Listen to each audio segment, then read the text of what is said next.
Good afternoon everyone. कैसे हो सब? कैसा रहा आपका टेस्ट, अकाउंट्स का टेस्ट? बहुत लेंदी था। फर्स्ट टेस्ट हमेशा ऐसे ही होता है, क्योंकि होने से ज़्यादा वो लगता है जब हम फर्स्ट टेस्ट देते हैं तो वो हमेशा लेंदी रहता है, कंप्लीट नहीं हो पाता। लेकिन यही फ़ायदा है टेस्ट देने का। अब जब अगला टेस्ट दोगे, अपने आप देखोगे ऑटोमेटिकली, बिना किसी एक्स्ट्रा एफर्ट के अपने आप परफॉर्मेंस आपकी बेटर होगी फर्स्ट टेस्ट से, बिना कोई एक्स्ट्रा एफर्ट भी लगाए। अगर आप टेस्ट देते रहोगे, टेस्ट देने का प्रोसेस ऐसा है, अपने आप इम्प्रूवमेंट आपकी होती जाएगी। और हमारा टारगेट है फाइनल एग्ज़ाम, तब तक पहुँचते पहुँचते तो बहुत बढ़िया परफॉर्मेंस हमारी हो जाएगी। तो चलो फिर ब्रांच कंटिन्यू करते हैं। पर ब्रांच कंटिन्यू करने से पहले हायर परचेज़ का लास्ट टू लास्ट क्लास में होमवर्क दिया था, इलस्ट्रेशन नंबर 4। वो बताओ सबसे हो गई? उसमें कोई डाउट? कोई डाउट नहीं है। तो फिर एक बार अपनी बुक्स निकालेंगे और हायर परचेज़ में ही एक क्वेश्चन देख रहे हैं हम।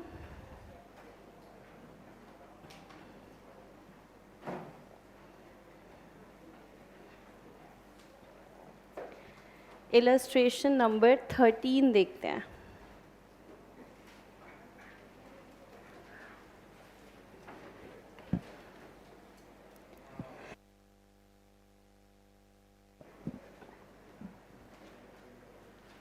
इलस्ट्रेशन 4 आपने अच्छे से कर ली होगी ना सबने? उसमें सिर्फ हायर परचेज़र की बुक्स मांगी थी, पर सोल्यूशन में दोनों की बुक्स हैं। तो आप, ताकि आपको अंडरस्टैंडिंग बन जाए कि दोनों की बुक्स में कैसे अकाउंटिंग ट्रीटमेंट होता है।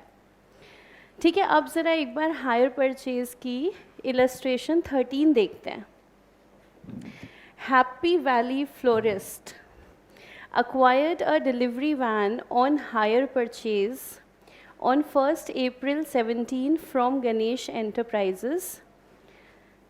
Terms were as follows: hire purchase price 180, उसके बाद है down payment, then first installment, second installment, third installment, fourth installment, last में है cash price 150। Calculate total interest and interest included in each installment. देखो, क्या हमारे पास रेट ऑफ इंटरेस्ट है? नहीं है। क्या आप टोटल इंटरेस्ट कैलकुलेट कर सकते हो? कर सकते हैं। कैसे करेंगे? Difference of hire purchase price and cash price. तो पहले तो देखते हैं टोटल इंटरेस्ट कितना है।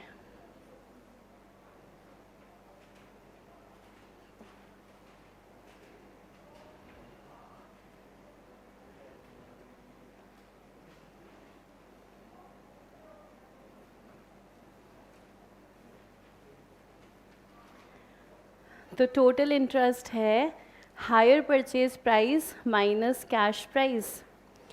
HPP हमारे पास है 180, कैश प्राइस हमें गिवन है 150,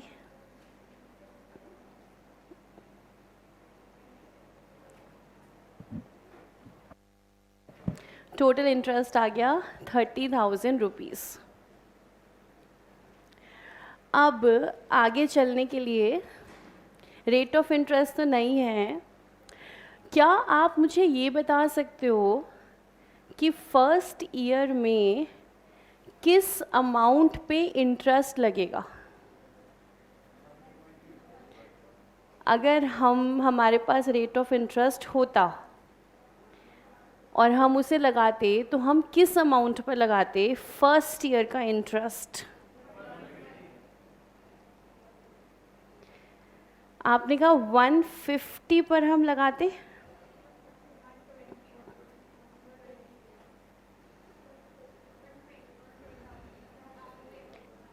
एक आंसर आ रहा है 120 पे लगाते हैं।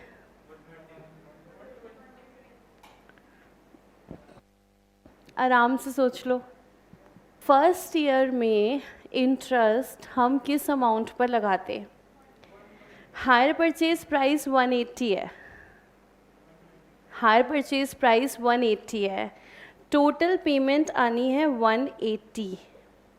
मेरे पास डाउन पेमेंट आ गई है 30। उसके बाद जो पेमेंट बची है, फर्स्ट इंस्टॉलमेंट कब आएगी? At the end of first year. आप बताओ अमाउंट आप किस रेट पर, किस अमाउंट पर आप रेट ऑफ इंटरेस्ट लगाते? सपोज़ मैं बोलूँ 10% है रेट, तो 10% पहले साल का इंटरेस्ट किस अमाउंट पे लगाओगे? 150 पर। 120 कहाँ से निकाल के ला रहे हो? ठीक है, डन, अग्रीड। अब हम देखें, हमने जो सिस्टम सीखा था कि अगर हमें इंटरेस्ट निकालना है तो जो हमने कहा था रिवर्स सिस्टम चलना है हमें, तो हम क्या करते थे? इंटरेस्ट प्लस पहले वाला का प्रिंसिपल अमाउंट, इस तरीके से हम करते थे। सेम हमें यहाँ पर लगाना पड़ेगा। इंटरेस्ट तो इंक्लूडेड है ना हमारे अमाउंट्स के अंदर, तो हम ये देखेंगे फर्स्ट ईयर का आउटस्टैंडिंग अमाउंट कितना है इन द बिगिनिंग।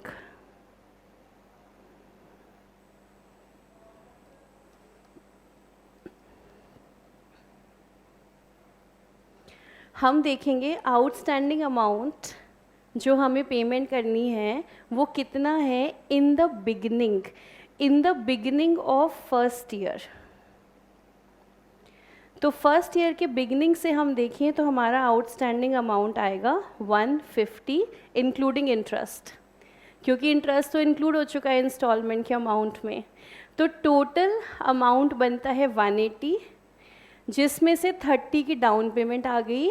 अब इंक्लूडिंग इंटरेस्ट फर्स्ट ईयर के बिगिनिंग में आउटस्टैंडिंग अमाउंट है 150। सेकेंड ईयर के बिगिनिंग में ये होगा 1 लाख। 1 लाख मैंने कैसे निकाला? फर्स्ट ईयर के बिगिनिंग में 150 का अमाउंट आउटस्टैंडिंग था और हमने फर्स्ट इंस्टॉलमेंट पे कर दी 50।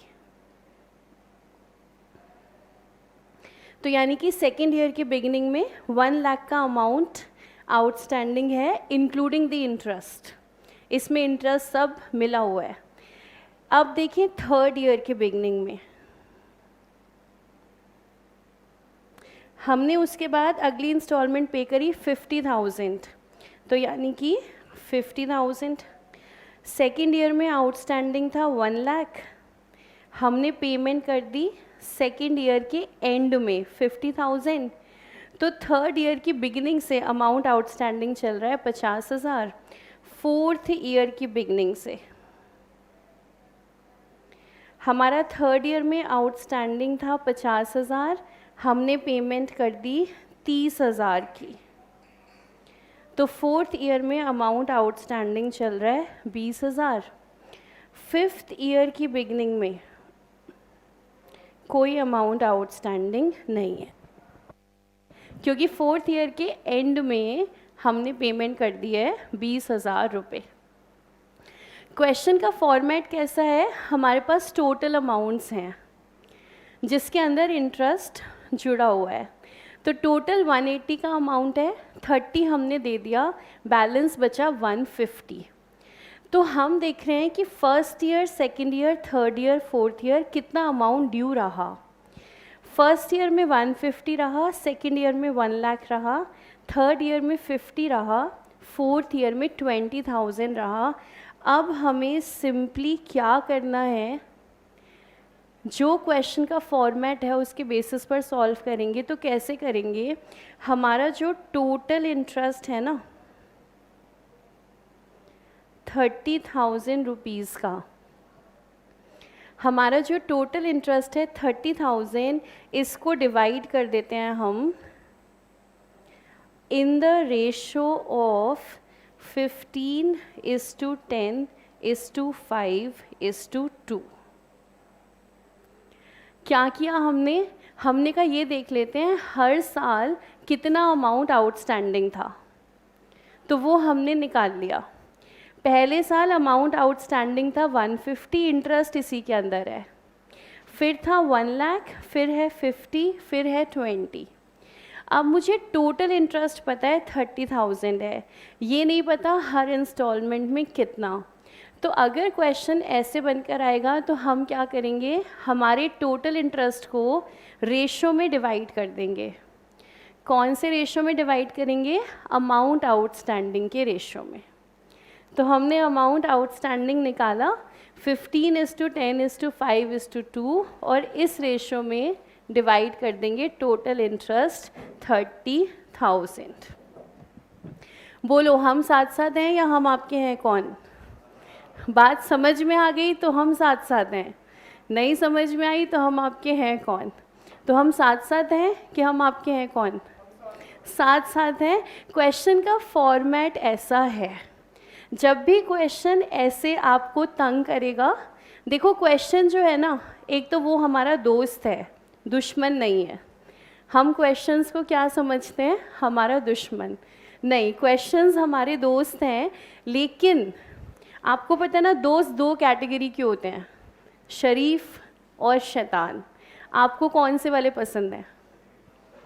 शरीफ, जो अगर आप मम्मी का फ़ोन आए और आप घर से गायब हो तो वो आपकी साइड ले लें, या बढ़िया आया ग्रुप स्टडी करने, मुझे नहीं पता कहाँ पर है। तो देखो, किसी को शरीफ दोस्त पसंद है तो किसी को शैतान। ये जो हमारे क्वेश्चंस हैं ना, ये मोस्टली कैसे दोस्त हैं? शैतान दोस्त हैं।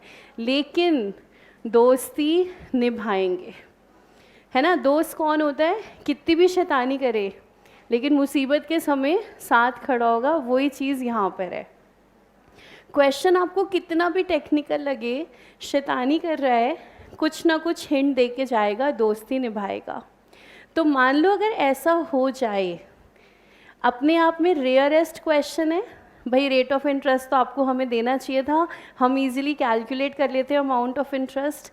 अब आप नहीं दे रहे रेट ऑफ इंटरेस्ट, खेलना है आपको ऐसे, तो हम भी ऐसे ही खेलेंगे फिर।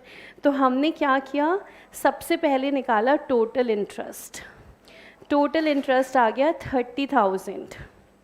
फिर हमने देखा डाउन पेमेंट हो रही है 30,000 की। तो अगर मुझे टोटल 1,80,000 की पेमेंट करनी है, 30,000 मैंने पे कर दिया है डाउन पेमेंट। तो फर्स्ट ईयर के बिगनिंग से अमाउंट आउटस्टैंडिंग चल रहा है 150। हाँ, इसके अंदर इंटरेस्ट जुड़ा हुआ है, उसमें हम कुछ नहीं कर सकते, हमारे पास इन्फॉर्मेशन ही ऐसे गिवन है। फिर second year 1 lakh, third year 50,000, fourth year 20,000। अब हमने कहा इंटरेस्ट को इसी रेशो में डिवाइड करो, तो आपको इंटरेस्ट मिल जाएगा फर्स्ट इंस्टॉलमेंट का, सेकेंड इंस्टॉलमेंट का, थर्ड इंस्टॉलमेंट का, फोर्थ इंस्टॉलमेंट का। तो चलो चेक करते हैं इंटरेस्ट किस इंस्टॉलमेंट पे कितना आ रहा है।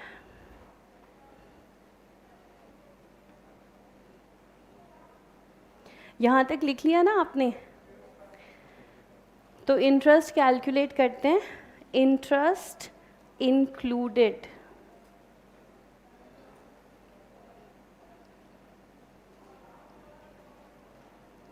इन फर्स्ट इंस्टॉलमेंट। तो हम ये मानेंगे फर्स्ट इंस्टॉलमेंट का इंटरेस्ट रहेगा 30,000 इंटू 15 अपॉन में 32।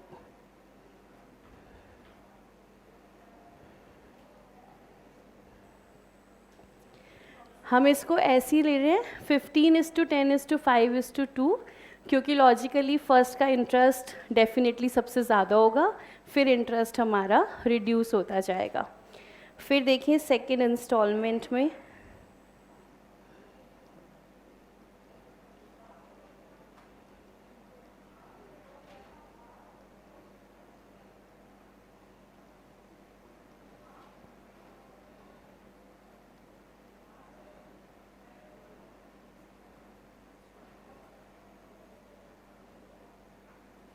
और ऐसे ही सारी इंस्टॉलमेंट का इंटरेस्ट आ जाएगा।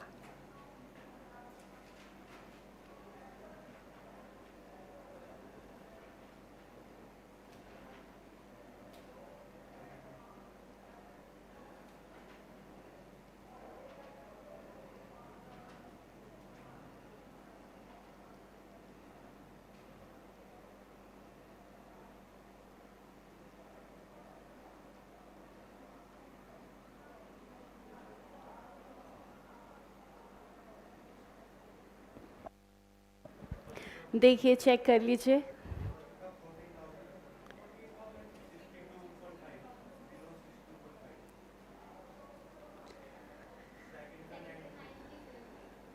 नाइन 375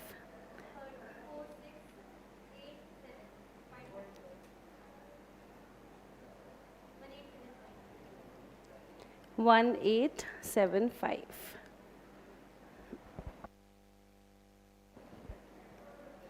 आप में से किसी स्टूडेंट ने इसका सोल्यूशन देखा था? आपके पास जो सोल्यूशन सेट है, वो जो सोल्यूशन दिया हुआ है ना, उसमें पहले हम लोग उस तरीके से सॉल्व करते थे। फिर रिसेंटली ICAI ने ये क्वेश्चन दिया और उन्होंने इसको ऐसे सॉल्व किया, तो हमारे लिए बेस्ट सिस्टम आ गया। बेस्ट सिस्टम यही है इस केस में कि जहाँ पर आपके पास रेट ऑफ इंटरेस्ट नहीं है, वहाँ पर आप सिंपली इंटरेस्ट के अमाउंट को इंस्टॉलमेंट्स की रेशियो के अंदर आप डिवाइड कर दो। तो वो जो सोल्यूशन अब आपने देखा होगा वो तो सब अब बेकार है, कुछ काम का नहीं है। मैं आपको सोल्यूशन सेट रिवाइज़ करके भी आज दोबारा सेंड करूँगी। तो उसका सोल्यूशन वहाँ से देखोगे तो उसमें हमने इंटरपोलिटन रेशियोज़ लगा रखे हैं, अज्यूम करा हुआ है। Suppose 6%, suppose 10%। पहले ऐसे सॉल्व कर रहे थे, फिर इंस्टीट्यूट ने कहा भाई ऐसे कर दो, इस केस में ये बेस्ट रहेगा, और एक्चुअली में यही बेस्ट है। वो थोड़ा सा एब्सर्ड है कि हम प्रिज्यूम करें 6% है, 10% है, क्या परसेंटेज हम प्रिज्यूम करें, तो इसलिए वो नहीं करना। इस तरीके से हम सॉल्व करेंगे अगर बाय चांस ऐसा क्वेश्चन आता है तो। अच्छा, सबने अमाउंट्स निकाल लिए? अब एक जादू देखोगे। जादू देखते हैं आपके कैलकुलेटर पर। अपना कैलसी उठाइएगा। कैलसी पे सबसे पहले तो देखो, ज़ीरो के साथ m नहीं आना चाहिए। किसी के कैलसी में आ रहा है? नहीं आ रहा है। हमारे गूगल ड्राइव स्टूडेंट्स भी चेक कर लें। अगर ज़ीरो के साथ m आ रहा है तो MRC 2 बार प्रेस करोगे, m चला जाएगा। तो m नहीं आना चाहिए। अब क्या करना है, आप कैलसी पर लिखो 30,000।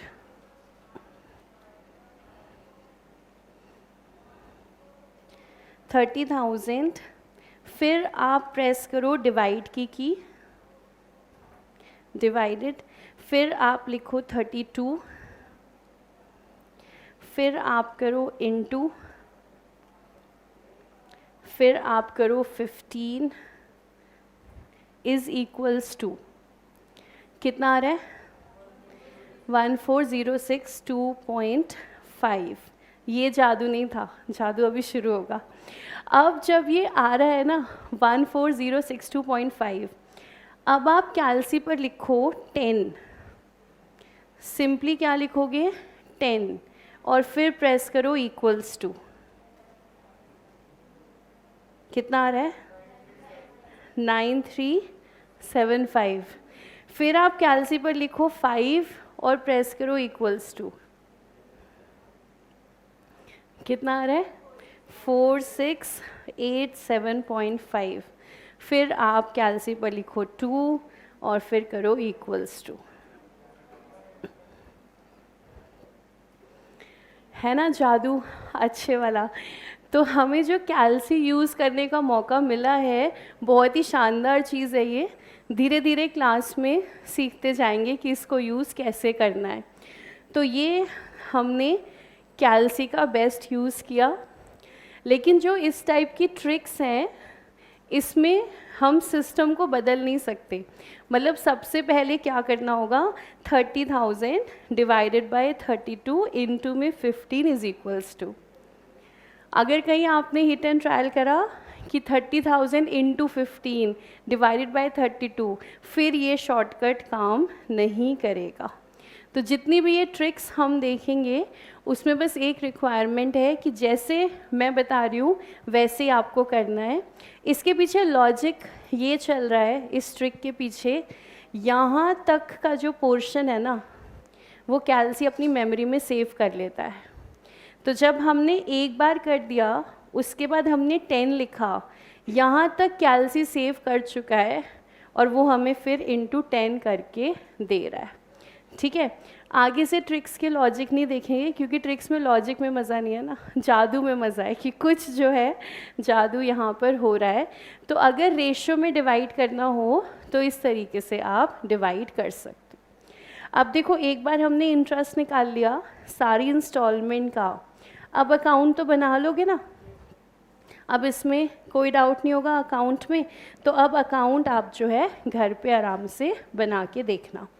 और एक क्वेश्चन और होमवर्क करोगे हायर परचेज आज? नहीं, सिर्फ ये, हाँ ब्रांच का भी मिलेगा होमवर्क। ठीक है, फिर हायर परचेज से बस एक यही वाला कर लेना आज, इलस्ट्रेशन नंबर 13। फिर आते हैं ब्रांच के होमवर्क पे। ब्रांच का होमवर्क कर लिया? सब ने किया है? सब ने नहीं करा है, क्यों? टेस्ट था तो क्या हुआ, 2 ही तो क्वेश्चन करने थे। पता है हम जब कॉन्सेप्ट करते हैं ना क्लास में तो मिनिमम एक क्वेश्चन घर जाके करना बड़ा ज़रूरी होता है, तभी कॉन्सेप्ट जो है माइंड में बैठता है। कितने शैतान बच्चों ने नहीं करा? सब शैतान ही लग रहा है मुझे। हाँ, थोड़े से ही हमारे अच्छे वाले बच्चे हैं। अच्छा चलो फिर क्लास में करते हैं। क्वेश्चन नंबर 3 आपका होमवर्क था।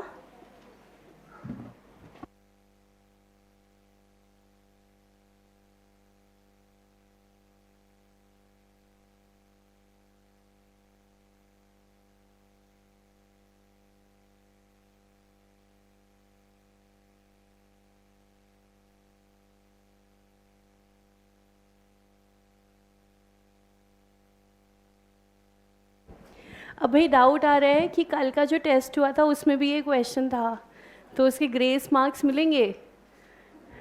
क्यों मिलेंगे ग्रेस मार्क्स? ग्रेस मार्क्स नहीं मिलेंगे। अच्छा किसी ने इंटरपोलिटन वाले मेथड से सॉल्व किया था मार्क्स मिल जाएंगे आपको ग्रेस मार्क्स नहीं मिलेंगे इस केस में। जान के मैंने डाला था, मान के चलो पेपर में एक आधा क्वेश्चन ऐसा आएगा, लेकिन फिर चॉइस में छूटेगा भी तो फिर किस बात के ग्रेस मार्क्स हैं? आपको चॉइस भी मिल रही है, चॉइस में आप ये क्वेश्चन छोड़ सकते हो। तो जो चॉइस है ना वो बहुत इम्पॉर्टेंट है, ये डिसाइड करना कि कौन सा क्वेश्चन हम छोड़ेंगे। बट अभी इतनी रेलेवेंस नहीं है, एक ही चैप्टर हुआ है ना, धीरे धीरे चैप्टर्स बढ़ेंगे तब वो बात आएगी कि कौन सा क्वेश्चन चॉइस में छोड़ना है। खैर आपके उस अरमानों पे पानी फिर गया, ग्रेस मार्क्स नहीं मिलेंगे। हाँ जी, लिख लिया, नोट डाउन कर लिया, चलें। तो क्वेश्चन नंबर 3 फिर हम करते हैं। देखो मैंने 2 मेथड से होमवर्क दिया था, किसी भी एक मेथड से अभी कर लेते हैं, दूसरे मेथड से घर पे करना। कौन से मेथड से करोगे? स्टॉक एंड डेटर्स तो कर लिया था ना हमने। कौन बोल रहा है stock and debtors? Stock and debtors से तो हमने कर लिया था लास्ट क्लास में। कौन से मेथड से करोगे? डेटर्स। चलो डेटर्स मेथड से करते हैं।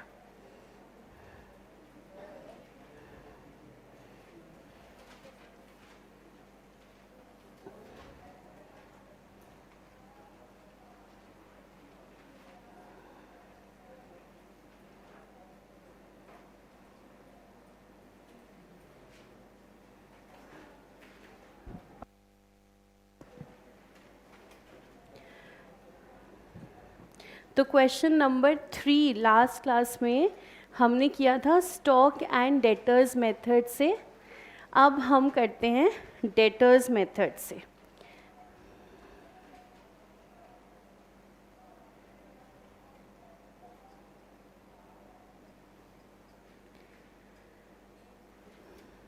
क्या हमारी ब्रांच का नाम है दिल्ली ब्रांच।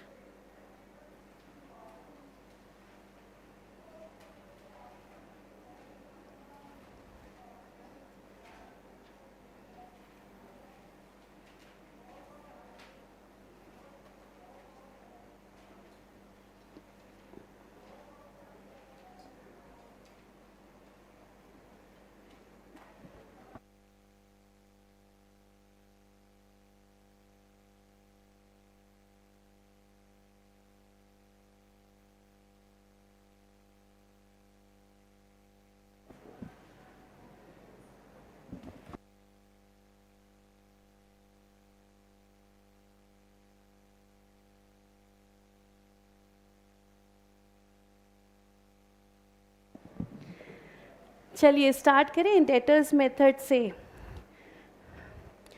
बताओ, आप बताते जाओ और फिर हम पोस्ट करते हैं। ओपनिंग स्टॉक डालेंगे? Yes. Opening debtors? Yes. Opening पेटी कैश? यस। तो डेटर्स मेथड में हम सारे ओपनिंग क्लोजिंग बैलेंसेस पोस्ट कर देते हैं। तो लिख देते हैं यहाँ पर टू बैलेंस ब्रॉट डाउन।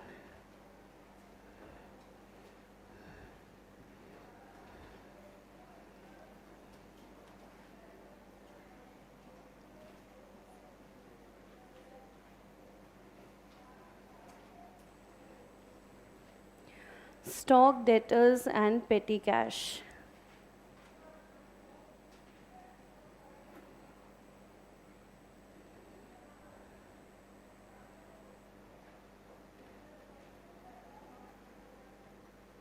आप आगे बढ़ते जाओ, देखते हैं कौन सबसे पहले निकालता है प्रॉफिट। आंसर आपको पता ही है, कितना आंसर आना चाहिए? 19,400, 9,400। तो आप आगे बढ़ते जाओ और देखो क्या क्या आप निकाल सकते हो आंसर 9,400। बाकी हम धीरे धीरे पोस्ट करते हैं। Goods send from head office, return, दोनों आएंगे रिटर्न्स माइनस करके।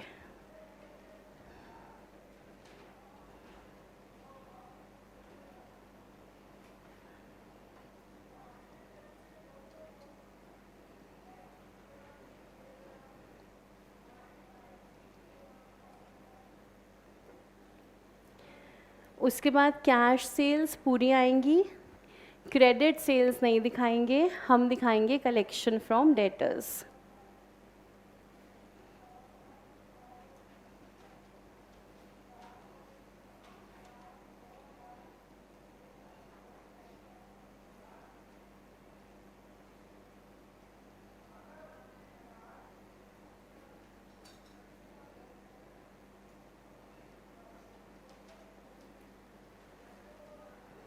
कलेक्शन फ्रॉम डेटर्स आपने डेटर्स अकाउंट में निकाला होगा, देखो कितना आ रहा था 28,500। आगे आ रहा है कलेक्शन, हाँ, कैश रिसीव फ्रॉम डेटर्स। फिर उसके बाद allowances, discount, bad debt, goods return by customer, ये सब यहाँ कुछ नहीं आएगा। Expenses, salaries, rent and sundry expenses, क्या ये आएंगे? यस, खर्चे यहाँ पर आएंगे, लिखेंगे हम टू बैंक। सारे खर्चों के लिए salaries, rents and sundry expenses.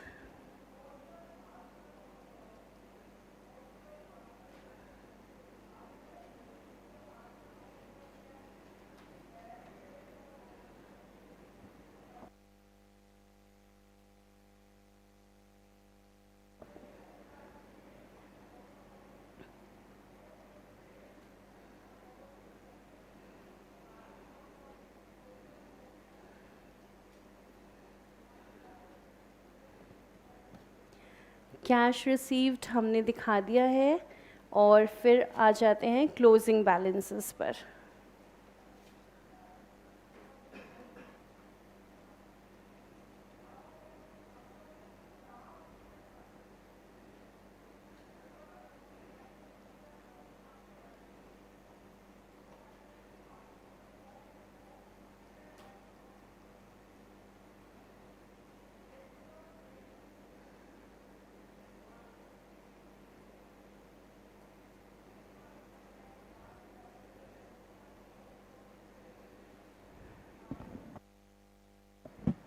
देखिए और कुछ तो पोस्ट नहीं करना हमें। नेट प्रॉफिट आ रहा है 9,400।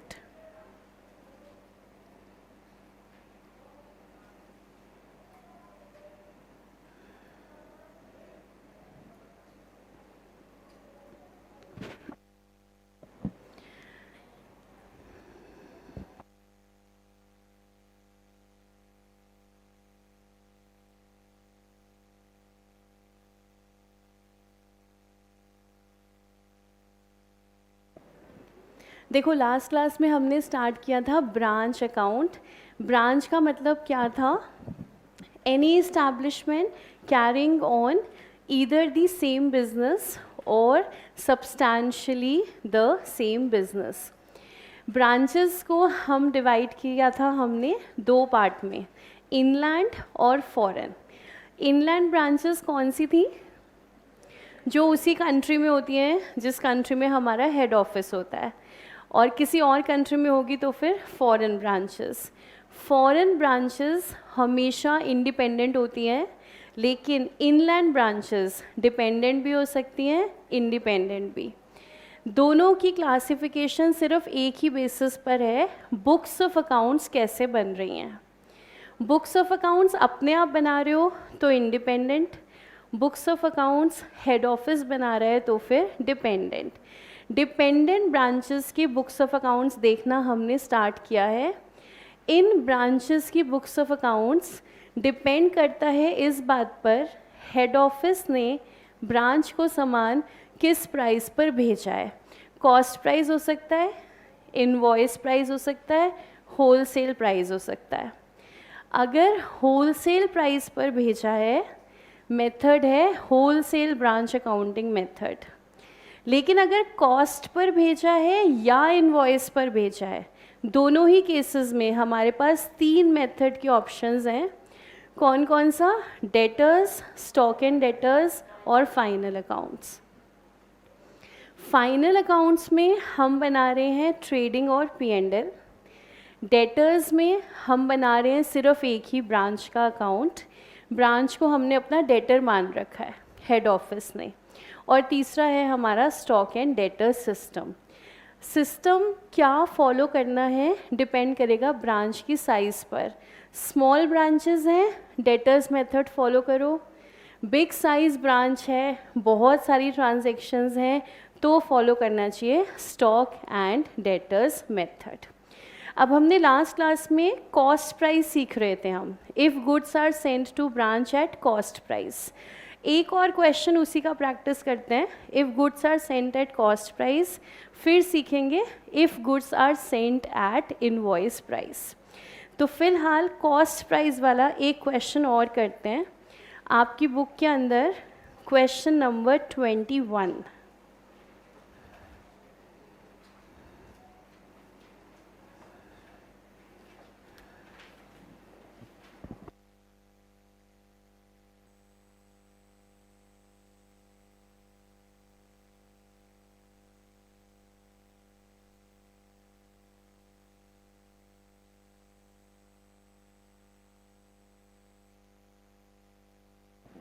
Question number 21. From the following particulars relating to Pune branch, prepare branch account in the books of head office. Question कह रहा है prepare branch account in the books of head office. तो सबसे पहले तो method समझना पड़ेगा, कौन सा मेथड है? डेटर्स मेथड है। जहाँ पर कहेंगे ब्रांच अकाउंट बनाओ, मेथड कौन सा होगा? डेटर्स। डेटर्स मेथड से ब्रांच अकाउंट बनाना है। हमारे पास बहुत सारी इन्फॉर्मेशन है, ठीक ठाक लग रही है इन्फॉर्मेशन, अगले पेज पे भी जा रही है। और इन्फॉर्मेशन के बाद लास्ट में एक लाइन है, goods costing ₹1200 were destroyed on account of fire. आग लग गई and a sum of ₹1000 was received from the insurance company. तो लास्ट क्लास में हम सोच रहे थे लॉस बाय फायर होगा तो क्या करेंगे। तो क्वेश्चन 21 में तसल्ली से देखते हैं कि अगर लॉस बाय फायर होता है तो क्या ट्रीटमेंट होता है। तो ब्रांच अकाउंट बनाते हैं फॉर्मेट, और एक एक अकाउंट उठाएंगे और पोस्ट करते चलेंगे। पुणे ब्रांच का अकाउंट हम बना रहे हैं डेटर्स मेथड से।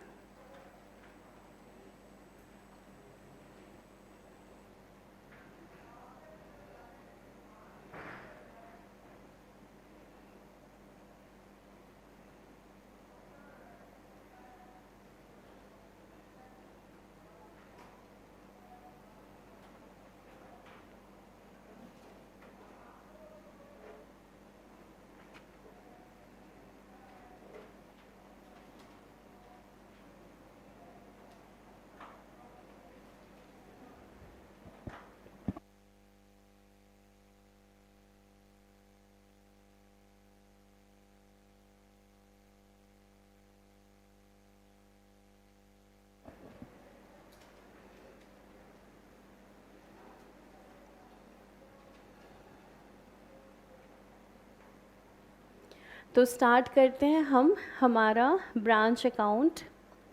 सबसे पहले हमारे पास है ओपनिंग स्टॉक एट ब्रांच, फिर हमारे पास है ओपनिंग डेटर्स, क्लोजिंग डेटर्स, फिर है पेटी कैश ओपनिंग, फर्नीचर है ओपनिंग, प्रीपेड फायर इंश्योरेंस है ओपनिंग, सैलरीज आउटस्टैंडिंग है ओपनिंग। इतने हमारे पास ओपनिंग बैलेंसेस हैं including closing balance of debtors. सबसे पहले तो देखो ओपनिंग बैलेंस किस किस का पोस्ट करना है। स्टॉक करेंगे, डेटर्स करेंगे, पेटी कैश करेंगे, फर्नीचर करेंगे। ब्रांच के पास जो भी चीज़ है उसका ओपनिंग बैलेंस हम हमारे डेटर्स मेथड में ब्रांच अकाउंट में पोस्ट करेंगे। फर्नीचर का भी पोस्ट करेंगे, प्रीपेड फायर इंश्योरेंस पोस्ट करेंगे, ब्रांच का है। ऐसे ही हमारे पास सैलरीज आउटस्टैंडिंग पोस्ट करेंगे, पर क्योंकि ये लायबिलिटी है तो इसको पोस्ट करेंगे हम क्रेडिट साइड पर। तो सबसे पहले ओपनिंग बैलेंसेस पोस्ट करते हैं सारे के सारे।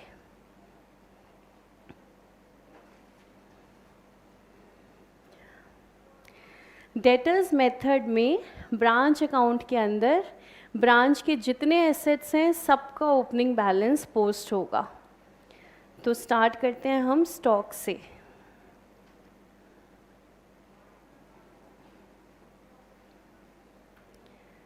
स्टॉक के बाद डेटर्स,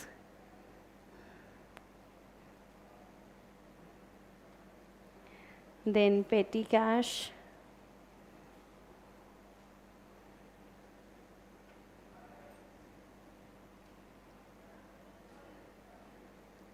उसके बाद फर्नीचर,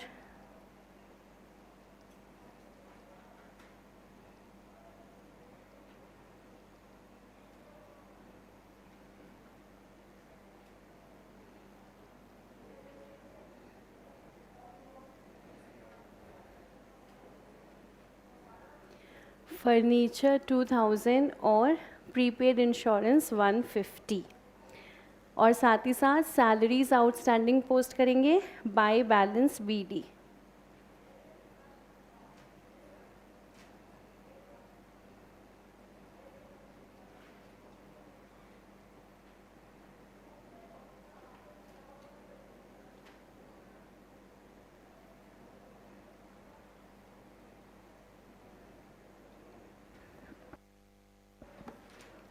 साथ साथ में वर्किंग नोट के अंदर अकाउंट बना लेते हैं, डेटर्स भी, पेटी कैश भी, फर्नीचर भी।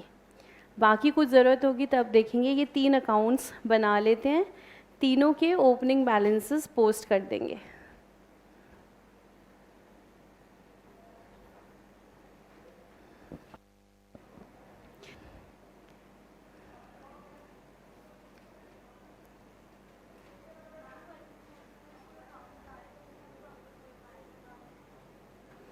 एक क्वेश्चन ये आ रहा है कि अगर हम वर्किंग नोट में अकाउंट बना रहे हैं तो क्या वहाँ पर फॉर्मेट की फ्लेक्सिबिलिटी मिल सकती है? आंसर इज़ येस, मिल सकती है। तो वहाँ पर आप सिंपली टी शेप बनाओ और अमाउंट्स पोस्ट करना स्टार्ट कर दो।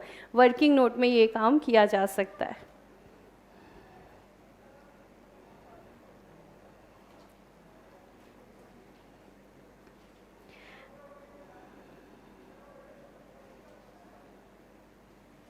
तीनों अकाउंट बनाएंगे, डेटर्स, पेटी कैश और फर्नीचर।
डेटर्स का क्लोजिंग बैलेंस भी आ गया है, पोस्ट कर देते हैं।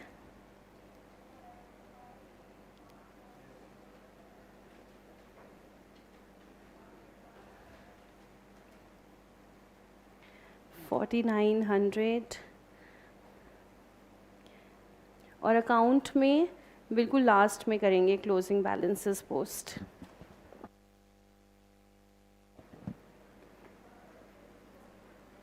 फिर ओपनिंग बैलेंसेस के बाद अगली ट्रांजैक्शन आ रही है goods sent to branch during the year, तो पोस्ट कर देते हैं।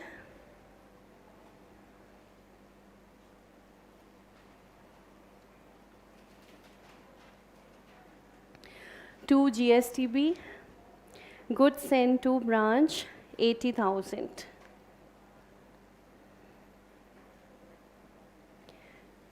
फिर हमारे पास है कैश सेल्स,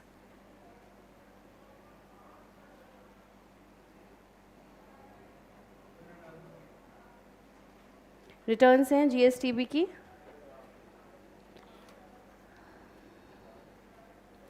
हाँ जी, रिटर्न्स भी आ रही हैं आगे जाकर 1000। मान लो पेपर में अगर आपने ऐसे कर दिया बाय चांस कि आपने 2 GSTB लिख दिया, तो कोई प्रॉब्लम नहीं है, यहाँ पे लिख देंगे फिर बाय GSTB 1000। तो हम जैसे क्वेश्चन पढ़ के पोस्ट करते जा रहे हैं, रिटर्न साथ साथ थी नहीं, आगे जाकर आएंगी। पहले से क्वेश्चन पढ़ लिया तो यहीं पे माइनस कर दो, नहीं तो फिर दूसरी साइड पे पोस्ट कर दो। तो हम कैश सेल्स पोस्ट कर रहे थे, इसके बाद है हमारे पास credit sales. Credit sales debtor account में चली जाएंगी।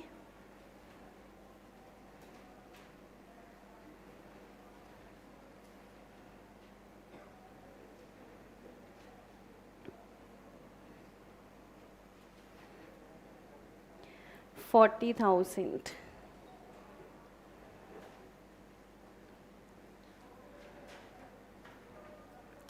फिर हमारे पास है cash received from debtors, debtor account में भी डालेंगे, ब्रांच अकाउंट में भी डालेंगे।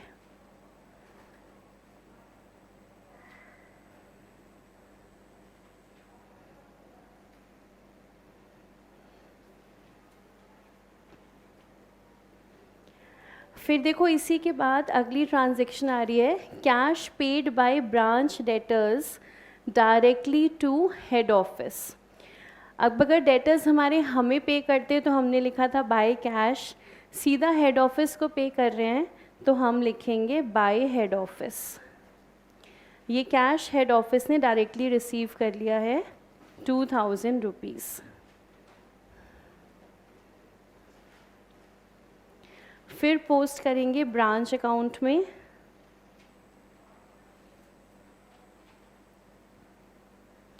दोनों अमाउंट पोस्ट करेंगे। कलेक्शन फ्रॉम डेटर्स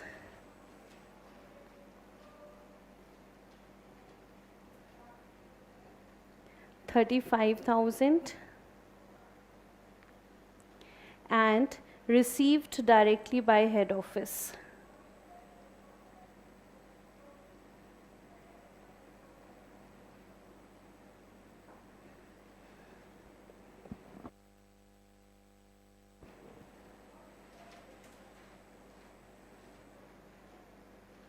यहाँ पर जहाँ पर हमने बाय बैंक लिखा है, यहाँ पर हम बाय रेमिटेंसेस भी लिख सकते हैं।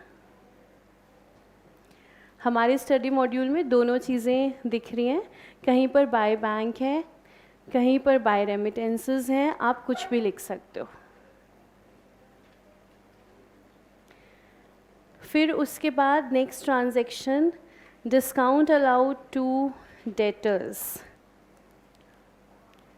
डेटर्स अकाउंट में ले जाते हैं, डिस्काउंट अलाउड टू डेटर्स।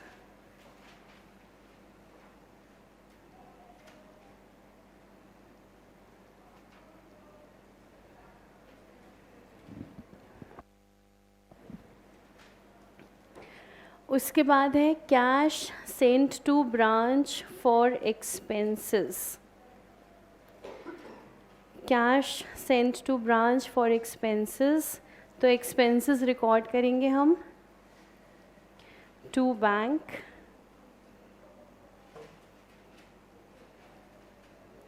यहाँ पर आएंगे हमारे सारे एक्सपेंसेस।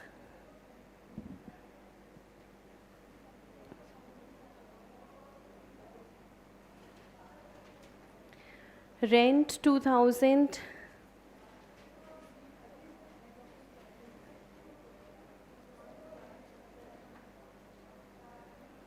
क्या कन्फ्यूजन है? पेटी कैश के लिए पेटी कैश एक्सपेंस नहीं आएगा, जितना मनी ट्रांसफ़र हुई होगी वो आएगा। बाकी खर्चे हम यहाँ लिखेंगे पेटी कैश एक्सपेंस पेटी कैश अकाउंट में। अभी रेंट लिख रहे हैं, सैलरीज लिख रहे हैं, फिर पेटी कैश 1000 रुपीज़ भिजवाया गया है, तो पेटी कैश अकाउंट में to transfer from head office.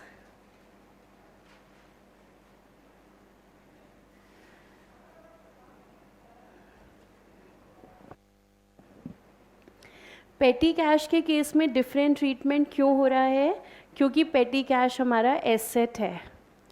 Asset का हमने ओपनिंग लिखा है, क्लोजिंग लिखेंगे, नेट इफ़ेक्ट अपने आप आएगा, इसलिए पेटी कैश के केस में ट्रांसफ़र पेटी कैश अकाउंट में आएंगे। लेकिन जो बाकी खर्चे हैं वो डायरेक्टली लिखे जा रहे हैं, रेंट, सैलरीज़, और इसके बाद हमारे पास आ रही है इंश्योरेंस। इंश्योरेंस के साथ ब्रैकेट में एक लाइन ऐड कीजिएगा,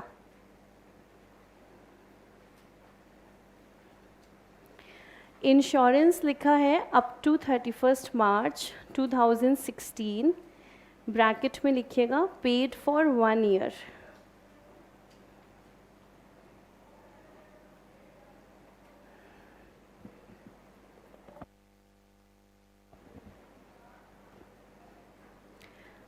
तो ये पोर्शन वहाँ पे आना रह गया है, तो पेड फॉर 1 ईयर। तो 1 साल की पेमेंट क्वेश्चन कह रहा है 600 रुपये की हमने की है, और ये जो पेमेंट हमने करी है ये हमने 31 मार्च 16 तक करी है, जबकि हमारा जो ईयर एंड हो रहा है वो हो रहा है 31 दिसंबर को, यानी कि 3 महीने का इंश्योरेंस हमने एडवांस में पे किया है।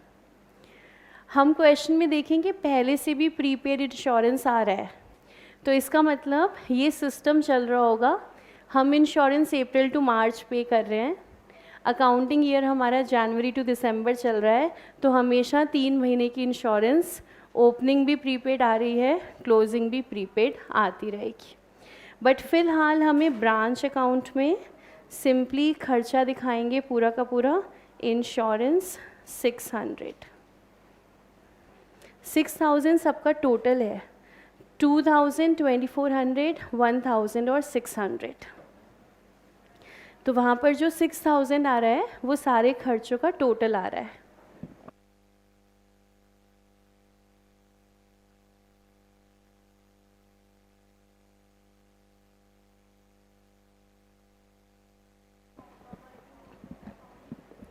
बना सकते हो, ऑप्शनल है।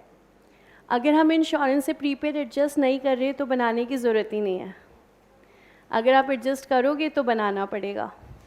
तो जैसे यहाँ पर हम नहीं बना रहे, अगर हम फाइनल अकाउंट्स मेथड में कर रहे होते, चाहे वर्किंग नोट बनाओ चाहे P&L के अंदर ही कैलकुलेशन दिखा दो, तो अभी इसको कंप्लीट करते हैं तो आप देखोगे ज़रूरत थी नहीं।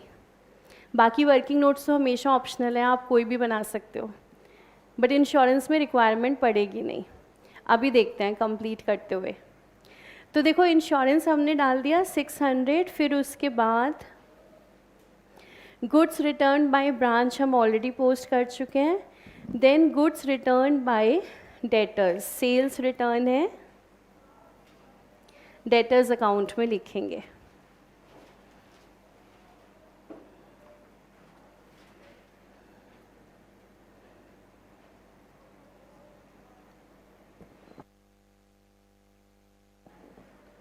उसके बाद हमारे पास है closing stock, closing petty cash.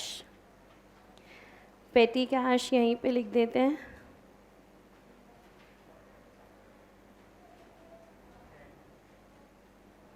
$850।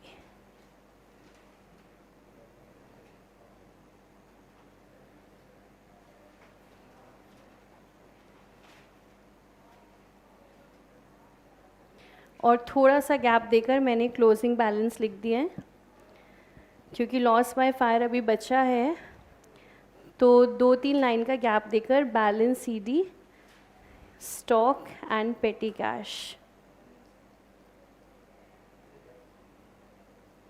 और डेटर्स ऑलरेडी आ गया था।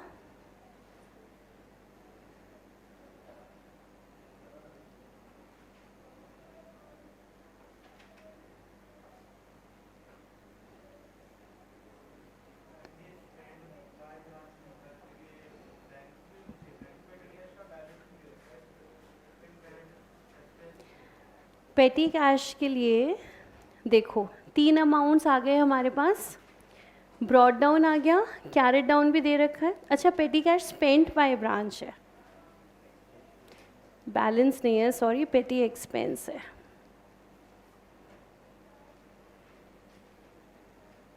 तो बैलेंस तो अब हम निकाल लेंगे। पेटी एक्सपेंस 850 है,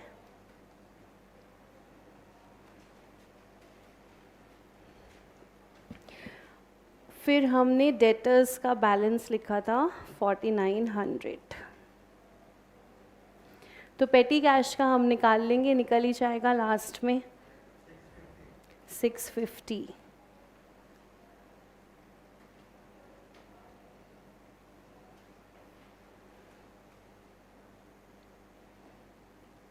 अब देखो पेटी कैश अकाउंट से डेटर्स अकाउंट में क्या क्या जाना है।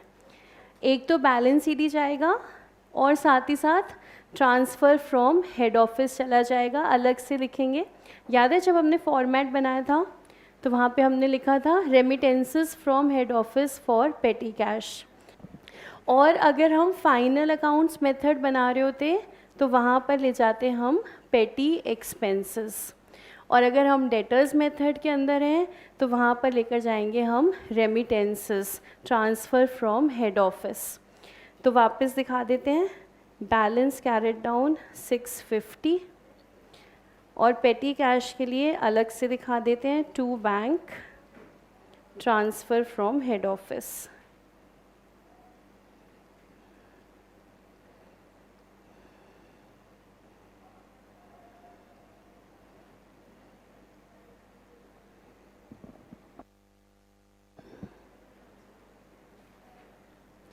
फिर उसके बाद देखो provide depreciation on furniture at 10% per annum.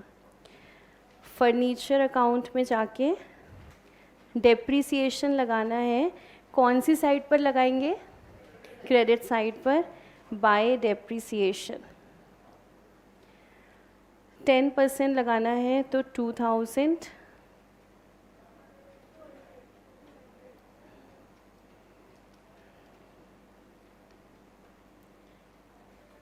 और फिर उसके बाद और कोई ट्रांजैक्शन नहीं है, क्लोज कर देते हैं बैलेंस CD।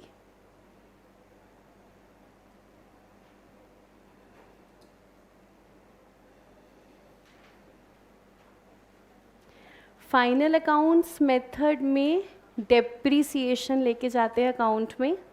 डेटर्स मेथड में ओपनिंग बैलेंस ले गए हैं, अब क्लोजिंग दिखा देंगे, डेप्रिसिएशन नहीं दिखाएंगे।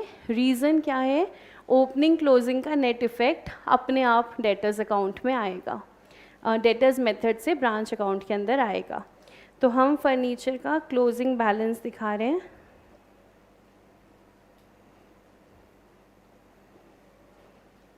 $1800। तो बेसिकली यहाँ पर डेटर्स मेथड में हम जो जो चीज़ें नहीं दिखा रहे हैं वो सिर्फ वही वाली हैं जिन अकाउंट्स का हमने ओपनिंग और क्लोजिंग बैलेंस दिखा दिया है। जैसे हमने डेटर्स का ओपनिंग क्लोजिंग बैलेंस दिखा दिया है, इसलिए हम बैड डेट नहीं दिखा रहे, हम डिस्काउंट नहीं दिखा रहे, हम सेल्स रिटर्न नहीं दिखा रहे।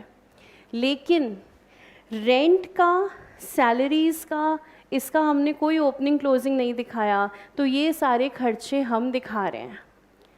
तो जो मेन डिफरेंस है वो बस इतना है, जिस अकाउंट का ओपनिंग क्लोजिंग आ गया उसकी डिटेल्स नहीं आ रही हैं। जैसे फर्नीचर का ओपनिंग क्लोजिंग आ गया तो डेप्रिसिएशन नहीं आ रही, नेट इफ़ेक्ट में अपने आप आ गया। फिर उसके बाद हम चलें इंश्योरेंस क्लेम वाले पार्ट पर, goods costing ₹1200 were destroyed on account of fire and a sum of ₹1000 was received from the insurance company. देखो, लॉस बाय फायर का जो कंप्लीट ट्रीटमेंट होता है वो इस तरीके से रहता है। लॉस बाय फायर के लिए 2 एंट्रीज़ हमेशा हम बनाते हैं रेगुलर अकाउंटिंग में। सबसे पहले हम एंट्री बनाएंगे loss by fire to trading. Alternatively 2 purchases भी करते हैं, परचेज में से आपने माइनस कर दिया। पहली एंट्री बनती है loss by fire to trading.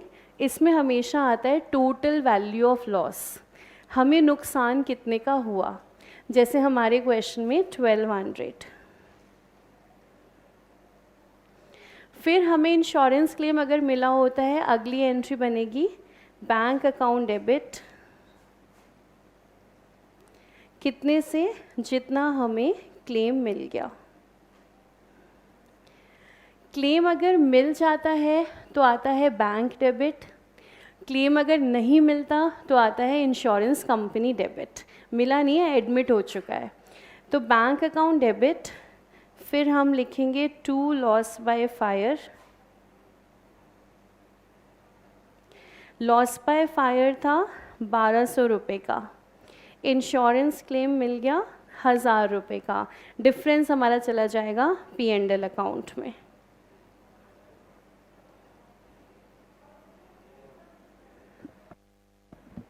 ये 2 एंट्रीज़ हमारी बनती हैं। और लॉस बाय फायर एक ऐसी ट्रांजैक्शन है जो हर चैप्टर में आएगी। हम जो भी चैप्टर करेंगे उसके अंदर ये ट्रांजैक्शन ज़रूर आएगी, लॉस बाय फायर। तो बिल्कुल अच्छे से माइंड में बिठा लेना। पहली एंट्री बनाते हैं loss by fire to trading, दूसरी बनाते हैं bank P&L to loss by fire. अब हम जब करते हैं ब्रांच की अकाउंटिंग, सपोज़ अगर हम फॉलो कर रहे होते final accounts method, final accounts method जो कि सबसे आसान है, जो कि बिल्कुल रेगुलर मेथड है, अगर हम वो फॉलो कर रहे होते, उस मेथड में हम क्या करते, ट्रेडिंग अकाउंट में लिखते बाय लॉस बाय फायर, कितना पोर्शन 1200। फिर जब P&L तक आते, P&L में लिखते to loss by fire 200।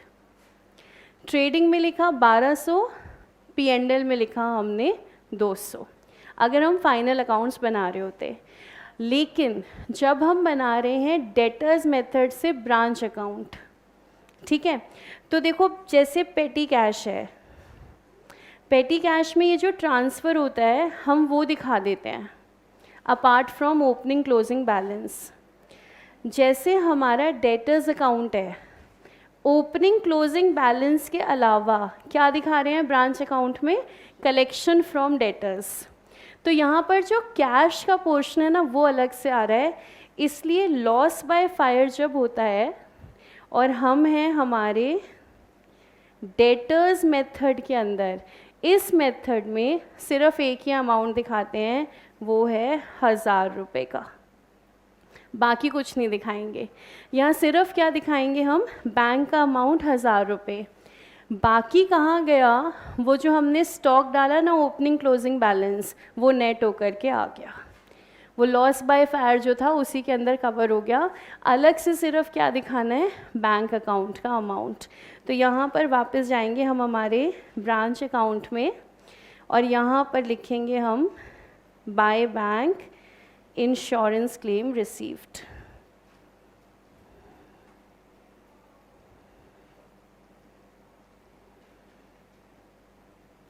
Claim हमें मिला है 1000 रुपये।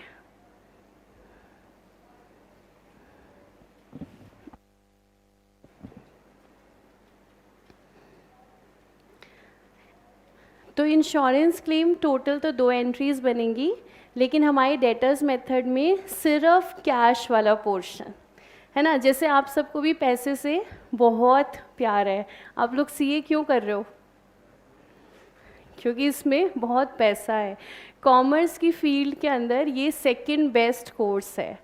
फर्स्ट मैं हमेशा आईएएस बोलती हूँ, और उसके बाद जो बेस्ट कोर्स है दैट इज़ सीए।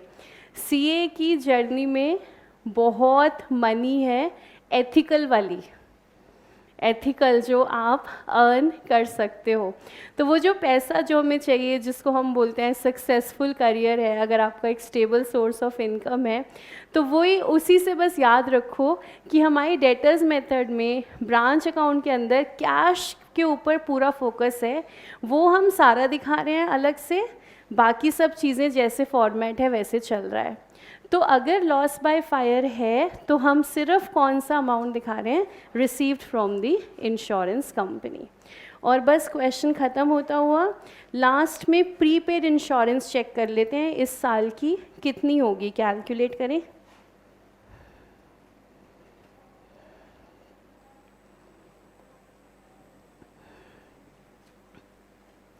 क्वेश्चन कह रहा है आपने एक साल के लिए पेमेंट करी है 6,000 रुपये की, सॉरी 600 रुपये की, जिसमें से 3 महीने क्या हो गए हैं, प्रीपेड, क्योंकि हमारा साल तो ख़त्म हो रहा है दिसंबर में, तो जनवरी फरवरी मार्च प्रीपेड है।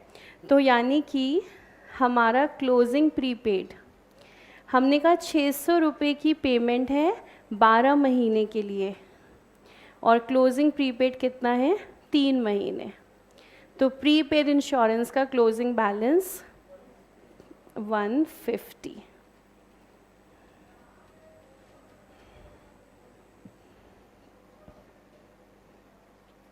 अब देखो डेटर्स मेथड में तो हम ऐसी दिखाएंगे। क्या आप मुझे बता सकते हो अगर हम फाइनल अकाउंट्स मेथड फॉलो कर रहे होते तो इंश्योरेंस का अमाउंट कितना दिखाते?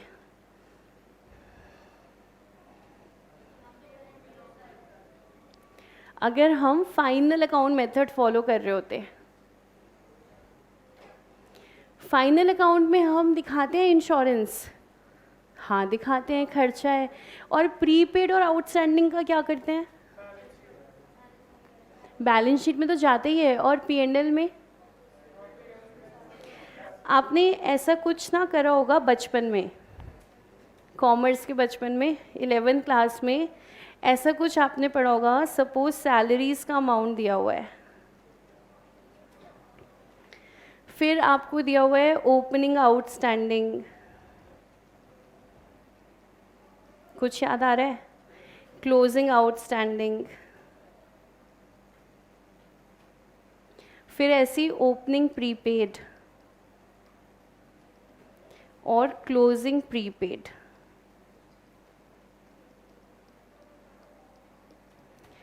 तो आपको याद है आप इसमें कुछ प्लस माइनस करते थे, है ना? क्या प्लस करना है, क्या माइनस करना है, याद है? बताओ क्या प्लस करें, क्या माइनस?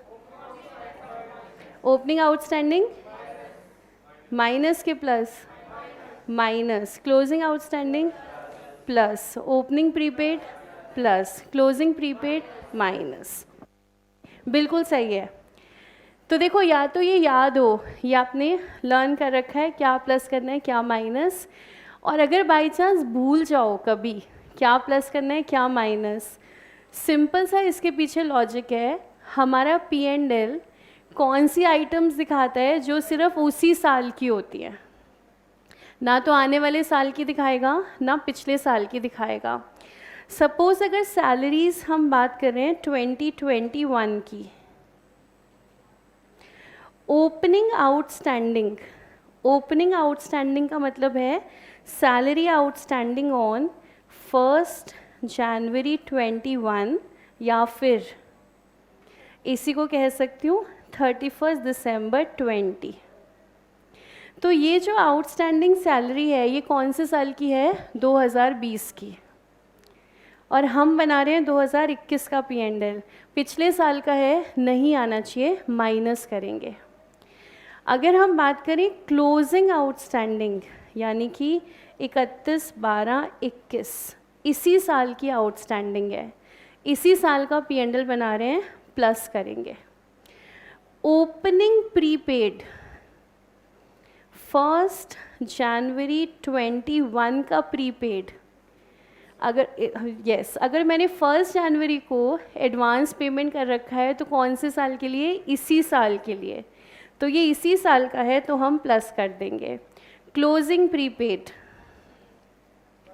ये है 2022 के लिए, अगले साल के लिए है तो हम माइनस कर देंगे। ये भी एक ऐसा कॉन्सेप्ट है जो हमारे हर चैप्टर में यूज़ होना है। तो या तो लर्न है बहुत बढ़िया, और लर्न नहीं है तो लॉजिकली आप समझ जाओ जो इस साल का है वो आएगा प्लस, जो इस साल का नहीं है वो नहीं आएगा माइनस, ख़त्म।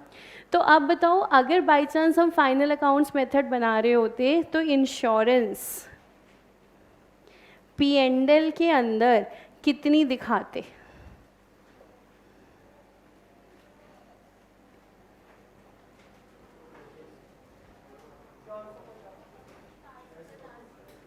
ओके, कुछ बच्चे कह रहे हैं 450, कुछ बच्चे कह रहे हैं 600।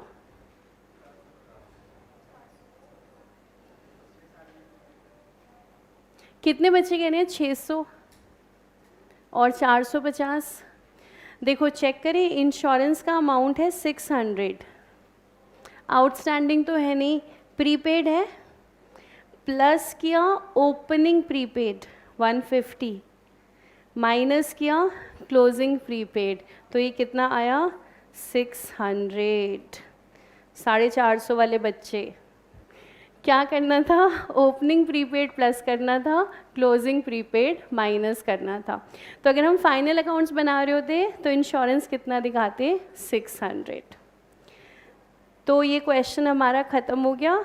डेटर्स अकाउंट से वर्किंग नोट क्लोज करते हैं। पेटी कैश ख़त्म है, फर्नीचर ख़त्म है, डेटर्स देखो बैलेंस हो रहा है या नहीं,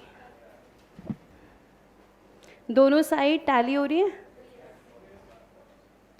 तो दोनों साइड टैली हो रही है, होना भी चाहिए। सारे अमाउंट्स हमारे पोस्टेड हैं, तो वर्किंग नोट्स हमारे कंप्लीट हैं। देख लो प्रॉफिट।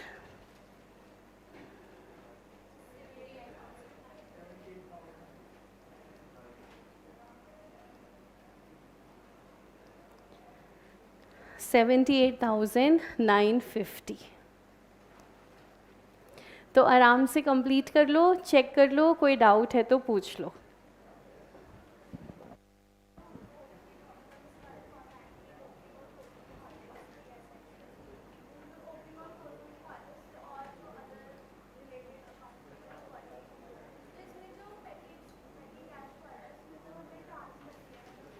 वही कैश हम अलग से दिखा रहे हैं। इसमें क्या हुआ, हमने दिखाया तो पेटी एक्सपेंस है लेकिन सीधा सीधा नहीं दिखाया। अब मैंने 500 यहाँ से ले लिया, फिर मैंने प्लस कर दिया 1000 और मैंने माइनस कर दिया 650। तो ये क्या कर रही हूँ मैं? दिखा तो अपना अकाउंट ही रही हूँ लेकिन घुमा के। अल्टीमेटली पेटी एक्सपेंस आ गया 500 प्लस 1000 माइनस 650। तो बस ये हमने इस तरीके से दिखाया। अब जैसे हम फर्नीचर अकाउंट देखें, उसमें कैश की ट्रांजैक्शन हुई नहीं। फर्नीचर में हमने दिखाया 2000 और 1800, नेट डेप्रिसिएशन आ गया। इस तरीके से दिखा रहे हैं। ऐसे हम डेटर्स देखें, अब डेटर्स में आप देखोगे 4000 दिखा दिया, 4900 दिखा दिया, कैश और दिखा रहे हैं अलग से 35। ये 3 प्लस माइनस करोगे बाकी एक्सपेंस का इफेक्ट आ जाएगा। तो वैसे तो ओपनिंग क्लोजिंग बैलेंस दिखा रहे हैं, पर जहाँ जहाँ पर कैश है वो भी हम साथ में दिखा रहे हैं, बाकी चीज़ों को हमने छोड़ दिया, उसका अपने आप नेट इफेक्ट आ रहा है। ठीक है, क्लियर है क्वेश्चन? नेट प्रॉफिट 78,950 सभी का आ गया। तो अब आपको करना है same question final accounts method से। इंश्योरेंस का ट्रीटमेंट मैंने बता दिया है, journal entry loss by fire की बता दिया। अब आप अपने आप करो फाइनल अकाउंट्स मेथड से सेम क्वेश्चन।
अगर आपका ग्रॉस प्रॉफिट आ जाए तो बता दीजिएगा।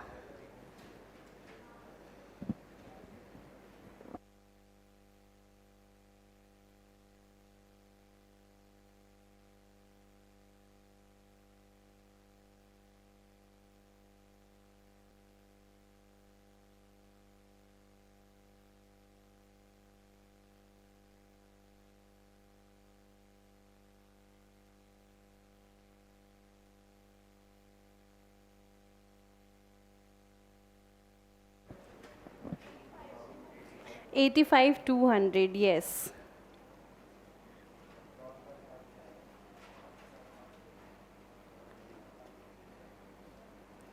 ग्रॉस प्रॉफिट आपका आएगा 85,200।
Done, very good. तो एक स्टूडेंट ने तो आंसर निकाल लिया है। 50 रुपये का डिफरेंस आ रहा है। हाँ, आंसर तो आपको पता ही है ना। जितना नेट प्रॉफिट पहले आया है डेटर्स मेथड से, उतना ही अब आएगा। देखो क्या क्या खर्चे हम डेबिट कर रहे हैं। जीपी तो सबका आ गया होगा ना, 85,200। अब देखो खर्चे, डिस्काउंट, इंश्योरेंस, रेंट, और क्या डाला आपने, सैलरी। सैलरी का अमाउंट हमारे पास है 2400, लेकिन 2400 नहीं डलेगा। आउटस्टैंडिंग सैलरीज एडजस्ट होनी है। कौन सा आउटस्टैंडिंग है, ओपनिंग। माइनस करना है कि प्लस, माइनस करना है। तो यहाँ से माइनस होगा ओपनिंग आउटस्टैंडिंग।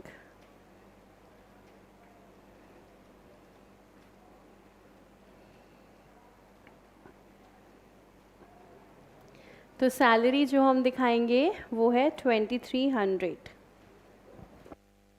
और कौन सा खर्चा? डेप्रीसिएशन।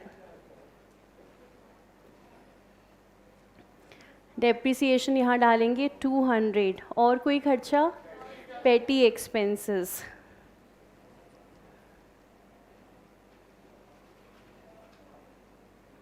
850। और कोई खर्चा? Loss by fire.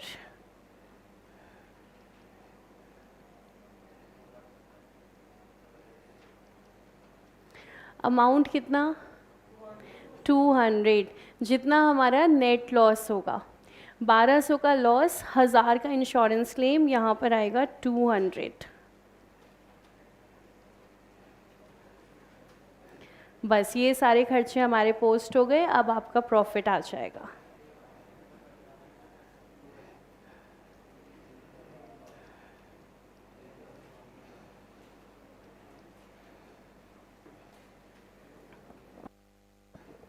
देखिए, आराम से देखिए, फाइनल अकाउंट्स मेथड। तो पहले के 2-3 क्वेश्चन मैं तीनों मेथड से करा रही हूँ। सेम क्वेश्चन को अलग अलग मेथड से देखेंगे तो बेटर अंडरस्टैंडिंग बनेगी कि हम हर मेथड में क्या कर रहे हैं।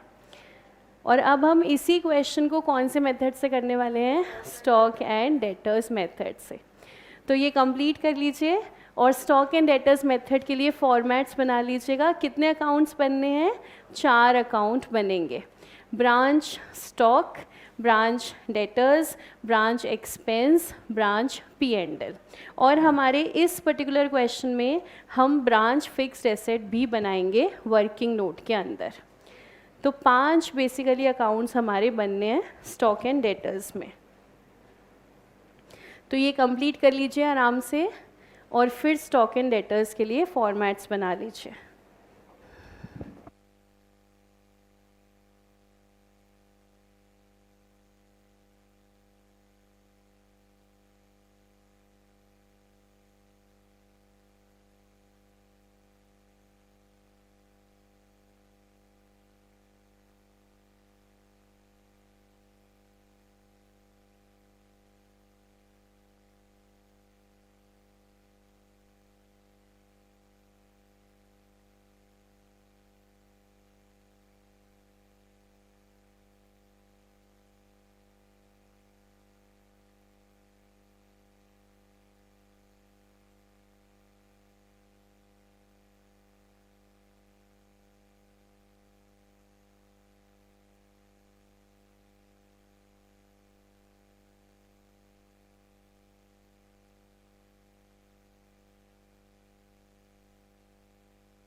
तो 5 अकाउंट बना रहे हैं हम।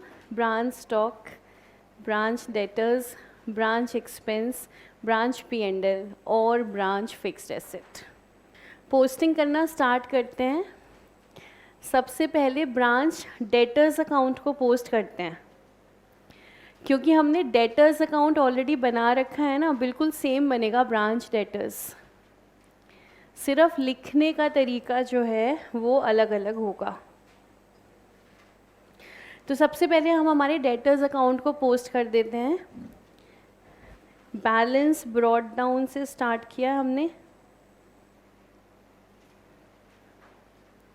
तो बेसिकली हमने जो वर्किंग नोट में डेटर्स अकाउंट बनाया है उसको देख देख कर बस पोस्ट कर रहे हैं। Balance brought down 4000।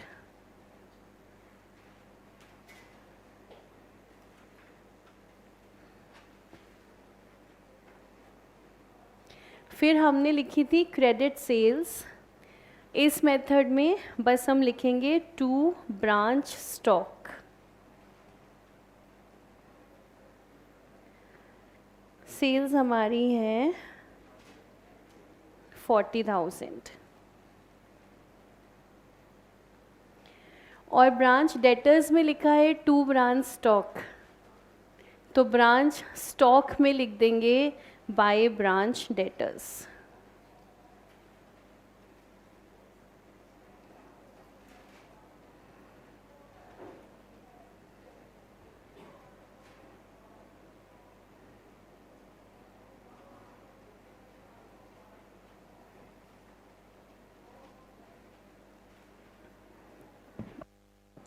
उसके बाद हमने डेटर्स में लिखा है कलेक्शन। कलेक्शन के लिए यहाँ पे भी बाय कैश लिखेंगे।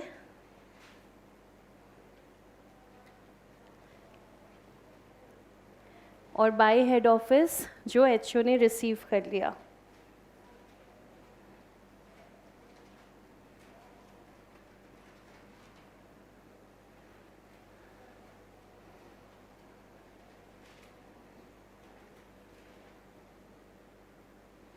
फिर उसके बाद हमने लिखा था सेल्स रिटर्न। सेल्स रिटर्न के लिए यहाँ पर क्या लिखेंगे, by branch stock.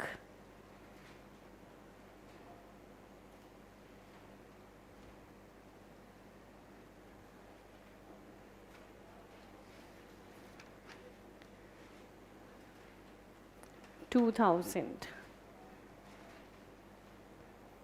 Branch debtors में बाय ब्रांच स्टॉक, तो ब्रांच स्टॉक में टू ब्रांच डेटर्स, एक लाइन का गैप देकर, क्योंकि पहले ओपनिंग बैलेंस आएगा।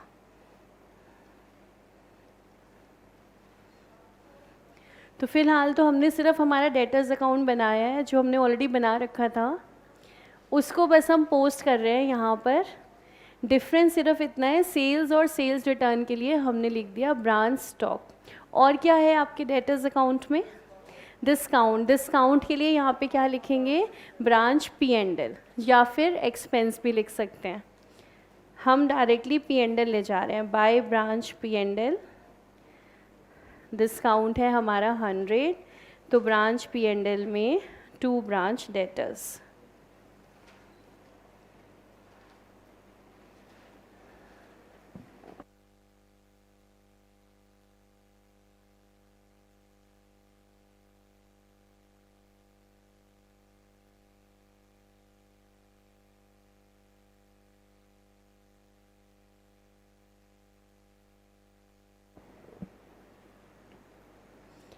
और कुछ है हमारे डेटर्स अकाउंट में नहीं, बस ये तो बैलेंस सीधी लिखकर क्लोज हो गया अकाउंट।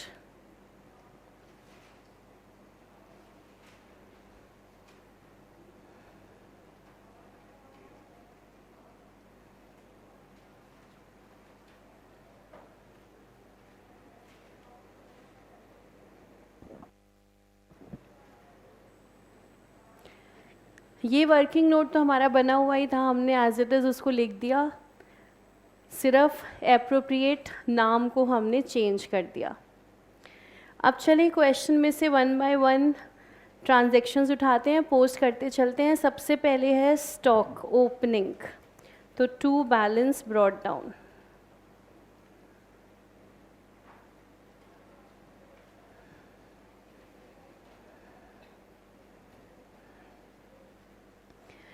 उसके बाद हमारे पास हैं डेटर्स। डेटर्स हमने दिखा दिए हैं। फिर हमारे पास है पेटी कैश। पेटी कैश अकाउंट भी बनाना पड़ेगा।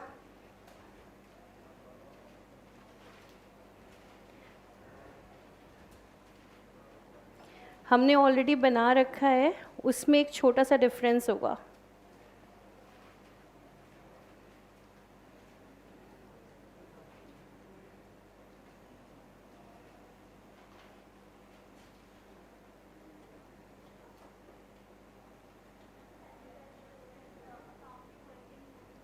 हाँ, ये दोनों हमारे वर्किंग नोट के अंदर ही हैं। फिक्स्ड एसेट अकाउंट भी, पेटी कैश अकाउंट भी, पेटी कैश अकाउंट भी। अब देखो वर्किंग नोट हमने ऑलरेडी बना रखा है पेटी कैश का, इसके अंदर balance brought down,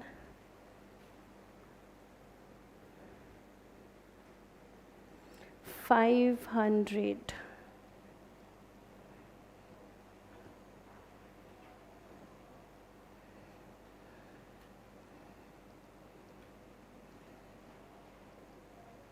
transfer from head office 1000। अब जो हमारे पेटी कैश एक्सपेंसेस थे ना, बस उसके लिए नाम बदलना है। बाय, चाहे ब्रांच एक्सपेंस लिख दो चाहे ब्रांच पी एंड एल लिख दो, मैं सीधा पी एंड एल लेके जा रही हूँ।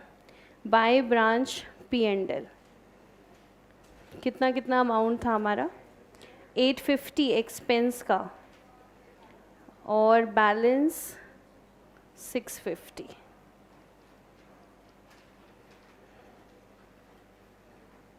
तो हमारे स्टॉक एंड डेटर्स मेथड में सिर्फ हल्का सा नाम चेंज हो रहा है और बाकी अकाउंट्स हम डिटेल में बना रहे हैं। आप खुद देखोगे ज़्यादा कुछ फ़र्क नहीं है, अकाउंटिंग एकदम सेम चल रही है, नाम बदल रहा है। तो यहाँ पे लिख दिया by branch P and L, तो ब्रांच पी एंड एल में 2 पेटी कैश।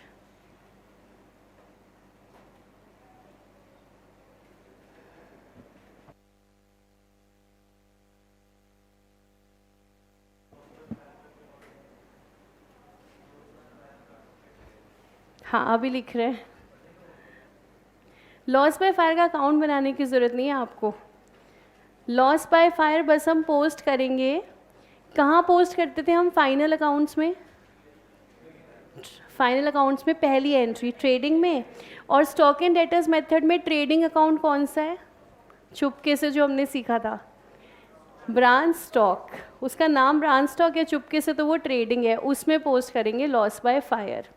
पर खैर उस पर आते हैं, फ़िलहाल हम पेटी कैश पर थे। पेटी कैश अकाउंट क्लोज हो गया, फिर फर्नीचर अकाउंट पोस्ट कर देते हैं सब कुछ। बैलेंस ब्रॉट डाउन 2000, फिर हमने कैरेट डाउन निकाल लिया था 1800। हल्का सा डिफरेंस आएगा, आप समझ गए हो, डेप्रिसिएशन के लिए by branch P and L.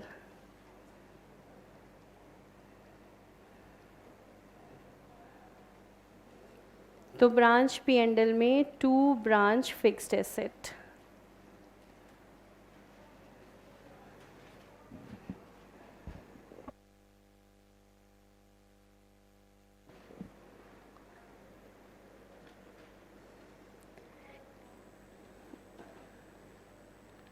फिर उसके बाद प्रीपेड फायर इंश्योरेंस।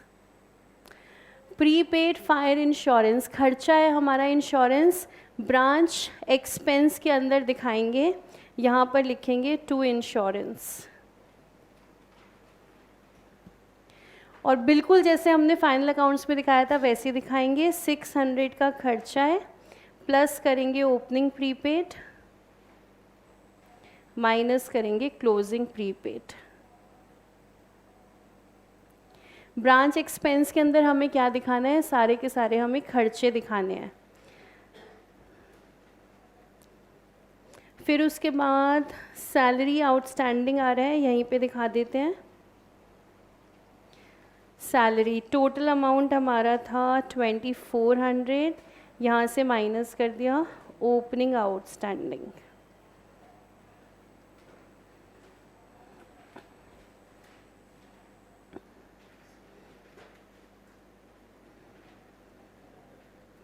फिर उसके बाद goods send to branch during the year, याद है कौन से अकाउंट में, कौन से अकाउंट में दिखाएंगे, ब्रांच स्टॉक अकाउंट में। 2 गुड्स सेंड टू ब्रांच।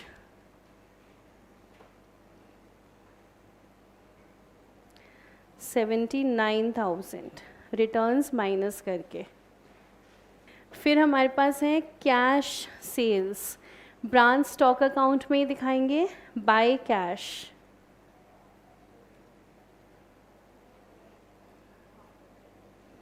130। अगर क्वेश्चन ब्रांच कैश बोलेगा तो सब जगह ब्रांच कैश, नहीं बोलेगा तो फिर सिंपली कैश। उसके बाद क्रेडिट सेल्स हमने दिखा दिए हैं दोनों अकाउंट में। फिर हमारे पास कैश रिसीव फ्रॉम डेटर्स हम दिखा चुके हैं। Cash paid by the branch debtors directly to head office हमने दिखा दिया है। फिर डिस्काउंट अलाउड टू डेटर्स ये भी दिखा चुके हैं। फिर cash send to branch for expenses, rent दिखा दिया हमने, सैलरी दिखा दी, पेटी कैश हो गया, इंश्योरेंस हो गया। गुड्स रिटर्न बाय ब्रांच हो गया, गुड्स रिटर्न बाय डेटर्स हो गया। क्या बचा? Closing stock. Closing stock post कर देते हैं।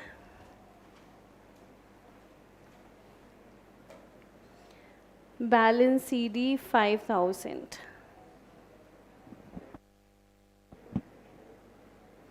ठीक है, चेक कर लो, सब कुछ पोस्ट कर दिया ना हमने, सारी पोस्टिंग हो गई। और फिर लास्ट डेप्रिसिएशन हमने डाल दिया था, रेंट रह गया, रेंट डाल देते हैं भाई। ब्रांच का खर्चा रेंट 2000।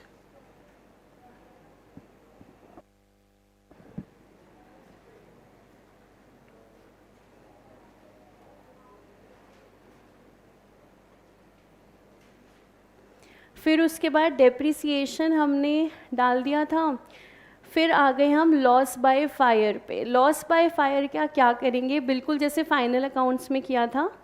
पहले ट्रेडिंग में दिखाया था टोटल लॉस 1200 का, और फिर P&L में दिखाया था नेट हमारा 200।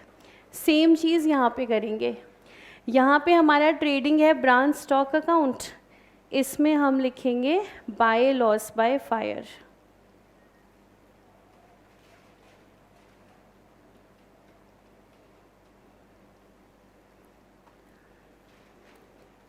तो मैंने आपको बताया था ब्रांच स्टॉक को चुपके से क्या समझो, ट्रेडिंग अकाउंट है। कहीं पे भी फंस जाओ, कोई प्रॉब्लम लगे, क्या पोस्ट करेंगे, माइंड में रखो ट्रेडिंग है। तो बाय लॉस बाय फायर 1200, और P&L तो हमारा है ही P&L, बस नाम लिखा हुआ है ब्रांच P&L। यहाँ पर आएगा 2 लॉस बाय फायर 200 का अमाउंट, जैसे हमने अभी फाइनल अकाउंट्स वाले में पोस्ट किया था।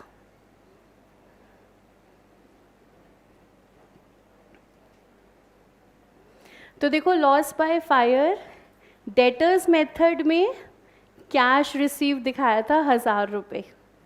फाइनल अकाउंट्स और स्टॉक एंड डेटर्स में पहले 1200 का लॉस दिखाया है, और फिर 200 का हमारा नेट लॉस हमने दिखाया है। बाकी क्वेश्चन हमारा कंप्लीट है, सब पोस्टिंग्स हो चुकी हैं। अकाउंट क्लोज करते हैं 1 बाय 1। सबसे पहले वर्किंग नोट क्लोज करेंगे, वर्किंग नोट सारे क्लोज हैं।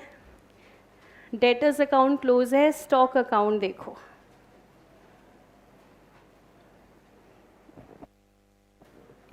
क्योंकि ब्रांच स्टॉक अकाउंट हमारा ट्रेडिंग अकाउंट है, तो स्टॉक अकाउंट की बैलेंसिंग फिगर देखना GP आनी चाहिए। जितना हमारा GP आ रहा था उतना ही आना चाहिए, तो कंफर्मेशन है अकाउंट हमारा करेक्ट है।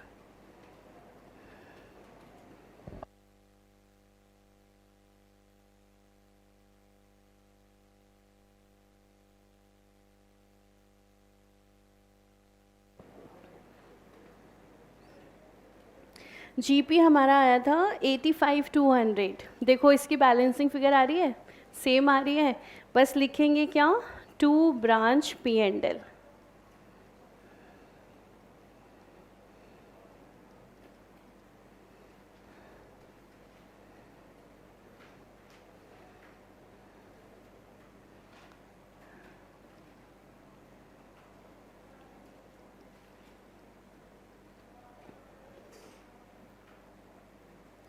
और ब्रांच P&L में by branch stock.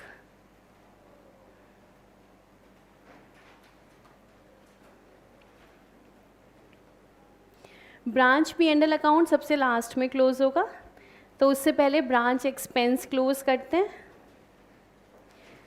Branch expense की बैलेंसिंग फिगर के लिए लिखेंगे बाय ब्रांच P&L।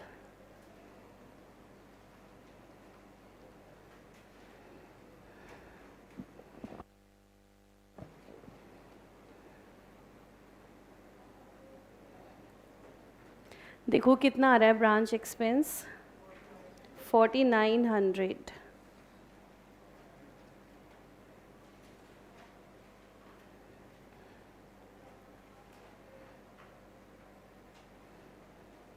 तो ब्रांच P&L में 2 ब्रांच एक्सपेंस 4900।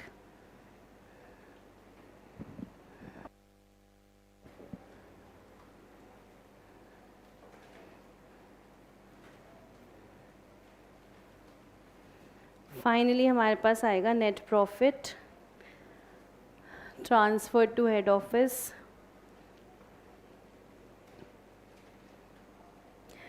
78,950। देखो आ रहा है।